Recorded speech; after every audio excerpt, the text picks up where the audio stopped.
Adiabatic process, नाम है adiabatic. Adiabatic का मतलब होता है कोई भी हीट का ट्रांसफ़र नहीं हो रहा है। तो यहाँ पे हमारे पास जो हीट सप्लाइड या हीट रिजेक्टेड सब कुछ ज़ीरो हो जाएगा। ऑलराइट, तो अब इसको सॉल्व कैसे करना है? देखो हमारे पास यहाँ पे कुछ चीज़ें हैं। पहली बात तो हम वर्क डन की वैल्यू पता कर लेते हैं। वर्क डन होता है हमारे पास integral P dot D V. दूसरी चीज़ हमारे पास होती है क्या चीज़, हमारे पास होता है यहाँ पे एक equation P V is equal to n R T. हमारे पास ये एक इक्वेशन हो गई। और तीसरी इक्वेशन यहाँ पर मेरे पास एक आती है, क्या आती है हमारे पास, Q is equal to zero. Q की वैल्यू कितनी होती है, work done plus n C V delta T, इस तरीके से है। तो डेल्टा टी ना लिखूंगा मैं इसको लिख दूंगा n C V d T. ये मेरे पास एक और इक्वेशन है 1 2 3। बेसिकली इन सभी से मुझे एक इक्वेशन मिल जाती है।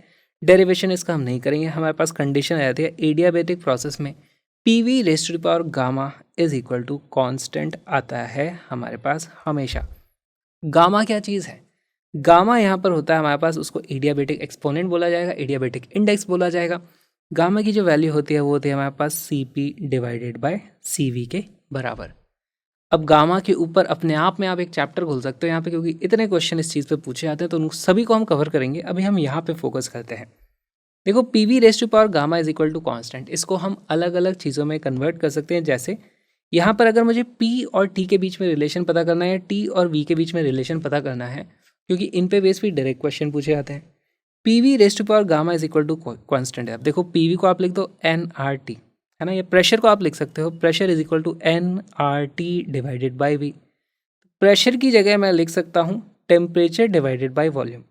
यहाँ से मेरे पास आ जाता है टेम्परेचर इंटू वॉल्यूम की पावर गामा माइनस वन। क्या आया था यहाँ पे, टेम्परेचर डिवाइडेड बाई वॉल्यूम था, वॉल्यूम से एक वॉल्यूम यहाँ का माइनस वन हो जाता है। तो T V raise to power gamma minus one is equal to constant, ये भी हमारे पास आ जाता है।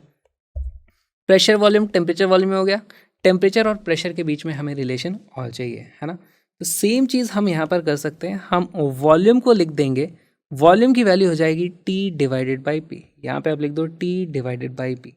तो हमारे पास यहाँ से आ जाता है पी की पावर, है ना, पी की power 1 minus gamma into temperature की power gamma is equal to हमारे पास कांस्टेंट होने वाला है, कांस्टेंट। ये तीन रिलेशन बहुत इंपॉर्टेंट है, इन पे बेस्ड डायरेक्ट क्वेश्चन आ जाते हैं। ऐसे बोला जाता है कि एक एडियाबेटिक प्रोसेस चल रहा है, हमारे पास मान लो हमने टेम्परेचर की वैल्यू को डबल कर दिया है, तो बताओ प्रेशर की वैल्यू कितनी हो जाएगी। तो आपको यही करना है भाई, P1 की power 1 minus gamma into T की पावर गामा, है ना, will be equal to P2 की power 1 minus gamma into T2 की पावर गामा। यहाँ पर आपने टेम्परेचर को डबल कर दिया है, प्रेशर के साथ क्या हो रहा होगा, ये चीज़ें आपसे पूछी जाती हैं। इन तीनों रिलेशन में बहुत बार सवाल पूछे गए हैं, बहुत इंपॉर्टेंट ये चीज़ें हैं।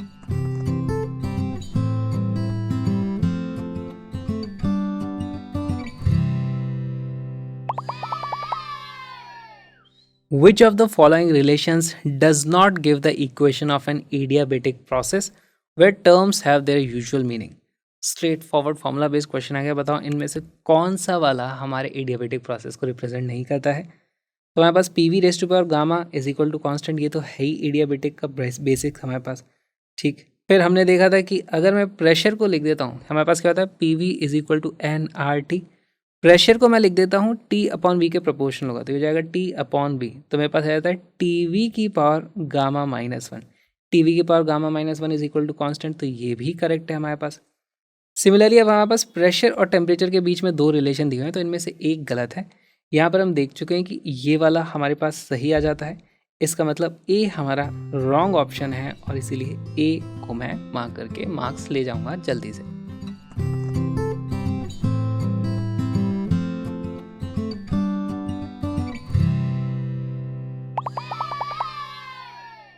During an adiabatic process, the pressure of a gas is found to be proportional to the cube of its temperature.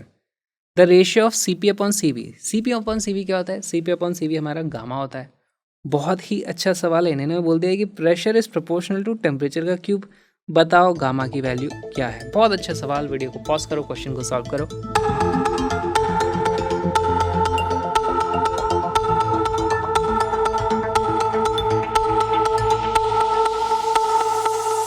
इसका करेक्ट आंसर है सी। सॉल्व करते हैं कैसे आया। देखो हमें पता है हमारे पास P V raise to power gamma की वैल्यू कांस्टेंट होती है, लेकिन हमें प्रेशर और टेम्परेचर के बीच का लिंक चाहिए। तो प्रेशर टेम्परेचर वाला लिंक क्या होता है, प्रेशर की power 1 minus gamma into temperature की power gamma is equal to constant होता है। यहाँ पर हमें कुछ और रिलेशन दिया है, तो अब देखो इसी को मैं मॉडिफाई करने की कोशिश करूँगा। इस टी की पावर गामा को उस तरफ ले जाओ, तो ये हमारे पास क्या बन जाता है, प्रेशर की power 1 minus gamma will be equal to some constant into temperature की पावर माइनस गामा, इस तरीके से। ठीक भाई, ये दूसरी तरफ चला गया। अच्छा, यहाँ पे प्रेशर की पावर 1 माइनस गामा आ रखी है, तो एक काम करते हैं, इसको भी दूसरी तरफ ले जाते हैं, तो अब की बार वो power 1 divided by 1 minus gamma इस तरीके से आ जाएगा। तो यहाँ पे मेरे पास क्या बन जाता है, pressure is equal to some other constant C dash, constant की वैल्यू चेंज होती है, उससे हमें लेना देना ही नहीं है, टेम्परेचर की power minus gamma divided by 1 minus gamma, इस तरीके से आ जाता है। जैसे हमारे पास यहाँ पे क्या होता था, यहाँ पे अगर प्रेशर का स्क्वायर होता था तो इधर हम 1/2 कर देते थे जब ये दूसरी तरफ जाता था।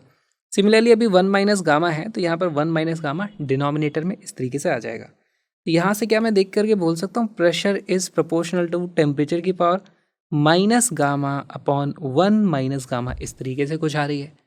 और जैसे ही हमें ये चीज़ दिखेगी तो हम बोल देंगे यार ये चीज़ और ये चीज़ बराबर होनी चाहिए। इसका मतलब यहाँ से मैं बोल सकता हूँ हमारे पास minus gamma upon 1 minus gamma will be equal to 3। इसको सॉल्व करते ही गामा की वैल्यू मिल जाएगी। देखो minus gamma is equal to 3 minus 3 gamma, यहाँ से हमारे पास आता है गामा इज इक्वल टू कितना, 3/2। सी बिकम्स आवर करेक्ट आंसर। बहुत ही अच्छा है सवाल था।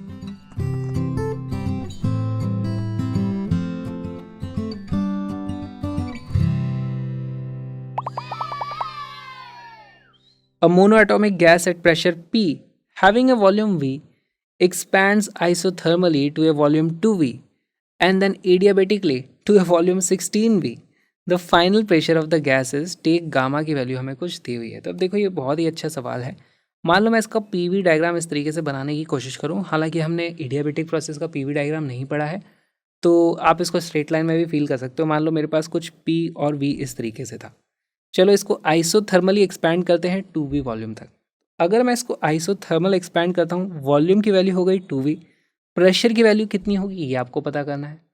फिर उसके बाद हमने फिर से इसको एक्सपैंड किया इस तरीके से। अब की बार क्या किया है, एडियाबेटिक एक्सपेंशन है। एडियाबेटिक एक्सपेंशन में हमारे पास वॉल्यूम की वैल्यू हो गई है 16 टाइम्स V, तो यहाँ पर हमारे पास प्रेशर की वैल्यू कितनी होगी ये पता करना है।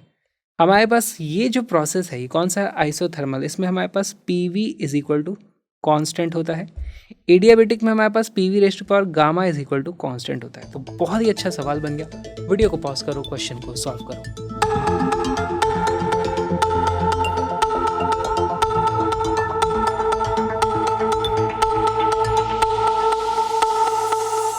इसका करेक्ट आंसर है सी। देखो कैसे आया। पहला पार्ट में देखूंगा, अगर मैं आइसोथर्मल की बात करूं, हमारे पास पीवी की वैल्यू कांस्टेंट होनी चाहिए, वॉल्यूम को कर दिया डबल तो प्रेशर की वैल्यू हाफ होनी ही पड़ेगी। पहले ही यहाँ पे आ जाता है, मेरे पास इसकी जगह जाएगी प्रेशर बाई 2, P/2 यहाँ पे प्रेशर होने वाला है। बहुत अच्छे। अब यहाँ पर हम सेम चीज़ कर देंगे भाई। हमारे पास यहाँ पे जो भी प्रेशर है उसको मान लो मैं मान लेता हूँ इस तरीके से P3 मान लेता हूँ, या कुछ इसको X बोल देते हैं हम इस तरीके से। हमारे पास P/2 इंटू 2V की power gamma will be equal to, हमारे पास कितना हो जाएगा, X इंटू 16V की पावर गामा। ऑल राइट, यहाँ पर गामा की वैल्यू हमें क्या लेनी है, 5/3, ये भी क्वेश्चन में दिया हुआ है। ओके, अब यहाँ पर हम क्या करेंगे, देखो V से V इस तरीके से हमारे पास कट जाएगा जो भी वैल्यू है यहाँ पर, और हमारे पास वैल्यू आ जाएगी X will be equal to P/2 multiplied by 2/16 की power gamma which will be equal to P/2, और ये हो जाता है मेरे पास 1/8। 1/8 की पावर कितनी है, 5/3। और राइट, यहाँ पर मैं लिख दूंगा ये हो जाएगा P/2। अब देखो 5/3 है, इसको कैसे सॉल्व करोगे, तो एक काम करते हैं, 5 को बाहर रहने देते हैं, पहले मैं 1/3 को अंदर ले जाता हूँ। 8 की पावर 1/3 कितना होता है, वो हो जाता है 2, क्योंकि 2 का क्यूब होता है हमारे पास 8। यहाँ से मेरे पास आ जाता है, ये हो जाता है 1/2, इसकी पावर ये 5 होने वाला है। अब यहाँ से इसकी वैल्यू जाती है, देखो P/2, और इसको आपको क्या लिखना है, 2 की पावर 5, वो होता है हमारे पास 32, तो ये हो जाएगा 1/32 which will equal to P/64। C is the correct answer. बहुत ही अच्छा क्वेश्चन था। ये जो छोटा सा वीडियो आपने देखा है, छोटा सा पार्ट है प्यारे से सुंदर से कलरफुल से क्रैश कोर्स का, जिसमें हमने 11th और 12th के सारे कॉन्सेप्ट्स को कवर किया है। बहुत सारे PYQs को सॉल्व करे हैं विद कलरफुल ग्राफिक्स, ताकि आपको एकदम अच्छे से विजुअलाइजेशन हो जाए। और साथ में आप PDF भी वहाँ से डाउनलोड कर सकते हो, ताकि आप लास्ट मिनट में नोट से रिविजन कर पाओ। Link is in the description. आ जाओ, स्ट्रक्चर तरीके से पूरी फिजिक्स को कर लेते 11th और 12th की। मैं मिलूंगा आपसे फुल कोर्स में।